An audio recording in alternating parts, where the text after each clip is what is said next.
ଆମର ବଡ଼ ବଡ଼ ମହାପୁରୁଷମାନେ ଗୋଟେ କଥା କହିଛନ୍ତି ଜାଣିଛ ନା, ପ୍ରାଣ ଯାଉ ପଛେ ବଚନ ନ ଯାଉ।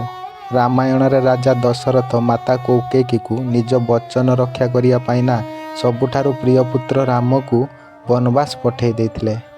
ଆଉ ବଚନ ରକ୍ଷା ପାଇଁ ଦେଇଥିବା କଥା ନା ଦଶରଥ କେବେ ହେଲେ ପଛକୁ ହଟିଲେ ନାହିଁ। ବଚନ ଠାରୁ ମୂଲ୍ୟ ପ୍ରାଣ ଠାରୁ ବି ବଡ଼ ଥିଲା ଦଶରଥଙ୍କର। ଆଜିକାଲି ପ୍ରେମିକ ଓ ପ୍ରେମିକାମାନେ କୁହନ୍ତି ଯେ ମୁଁ ତୁମକୁ ଛାଡ଼ି ବଞ୍ଚିପାରିବିନି, ମୁଁ ତୁମ ପାଇଁ ମରିଯିବି, ମୁଁ କେବଳ ତୁମର, ମୁଁ ତୁମକୁ ଆଉ କାହା ସାଥିରେ ଦେଖିପାରିବିନି, ମୁଁ ତୁମ ପାଇଁ ସବୁ କିଛି କରିଦେବି। ଏମିତି ହିଁ ବଡ଼ ବଡ଼ କଥା ହିଁ କହିଥାନ୍ତି। ଯଦି କଥା ଦେଇ କାହାକୁ କଥା ନ ରଖିପାରୁଛନ୍ତି ତାହେଲେ କେବେ ହେଲେ କଥା ଦିଅନ୍ତୁ ନାହିଁ କି ତା ହୃଦୟ ସହିତ କେବେ ହେଲେ ଖେଳନ୍ତୁ ନାହିଁ। ବଚନ ଦେଇ ବଚନ ରଖନ୍ତୁ, ଯେତେ କଷ୍ଟ ଆସୁ ପଛେ। ଆଉ କାହାରି ମନକୁ କେବେ ହେଲେ କଷ୍ଟ ଦିଅନ୍ତୁ ନାହିଁ। ତୁମେ ସିନା ଖୁସିରେ ରହିଯିବ, ତୁମେ ଆଉ ଜଣକା କଥା ଟିକେ ଭାବ।